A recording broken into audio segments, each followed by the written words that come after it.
Picture global politics as a high school cafeteria. The G7, the popular kids, run the show, while others struggle for a seat. Into this scene walks Captain Ibrahim Traoré, interim president of Burkina Faso. Young, in military fatigues, he's not your average politician. Traoré came to power in 2022, promising to tackle Burkina Faso's security crises and economic struggles. He's part of a new generation of African leaders rejecting the old, ineffective partnerships with the West. For decades, African nations have received aid and loans, always with strings attached, often benefiting lenders more than borrowers. Traoré symbolizes a movement. Africa is questioning why, after years of help, it's still mired in debt and instability. He's not just a national leader, he's a voice for a continent demanding a new conversation. Think of him as the guy who walks into a boardroom and asks, "Why do we do it this way?" Making everyone uncomfortable. His military background gives him a direct, unfiltered perspective on the real-world impact of global policies. Traoré's approach is bold, unapologetic, and challenges the status quo. When he steps onto the world stage, he's not there to play by the old rules. And that's exactly the energy he brought to the IMF. The IMF's annual meetings are usually stiff, full of economic jargon and polite speeches. Then Traoré takes the podium and flips the script. Instead of talking numbers, he talks justice.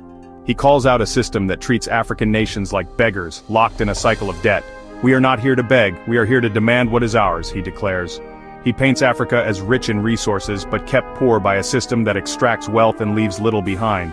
Traoré accuses the West of hypocrisy, preaching democracy while maintaining an unfair economic order.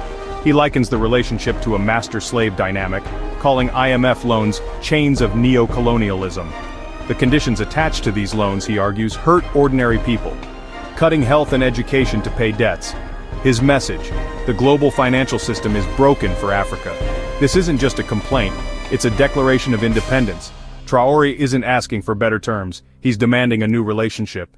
His speech is a wake-up call, not just for the IMF, but for the world. He's not just shaking the table, he's trying to flip it. Why did Traoré's speech shock the West? Because it broke the script.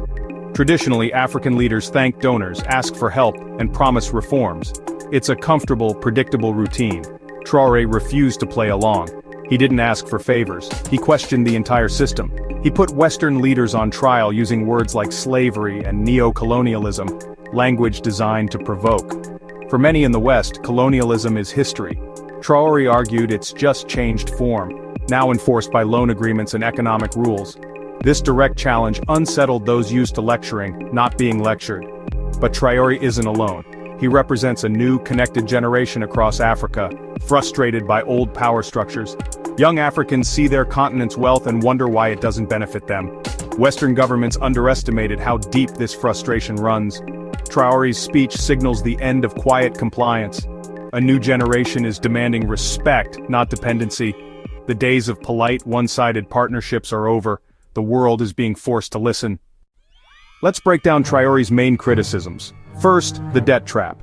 He says IMF loans come with harsh conditions, cutting public services, selling off assets, leaving countries worse off. Second, loss of sovereignty. Foreign lenders dictate national policies, undermining democracy and accountability. Third, hypocrisy. The West built its wealth by exploiting Africa, then lectures Africans on development and responsibility. Traoré argues the rules are rigged to benefit the powerful. Finally, aid is control. He claims Africa loses more wealth through unfair trade and tax evasion than it receives in aid. In his view, aid is a small refund on what's taken, more smokescreen than solution. He's not just criticizing inefficiency, he's exposing a system of exploitation. For Traoré, real change means breaking these cycles for good. So, what's Traoré's solution? Radical self-reliance. He urges African nations to process their own resources, keeping value and jobs at home. He champions regional alliances like the Alliance of Sahel States to boost intra-African trade and bargaining power. Traoré calls for reforming global financial institutions, demanding a real voice for Africa at the table. He wants a system that's democratic, fair, and serves all, not just the wealthy few. Above all, he challenges the world to see Africa as a partner, not a problem. The message: it's time to rethink global development and listen to new voices. What do you think? Is this a new dawn for Africa or a risky path? Let us know in the comments, and don't forget to subscribe.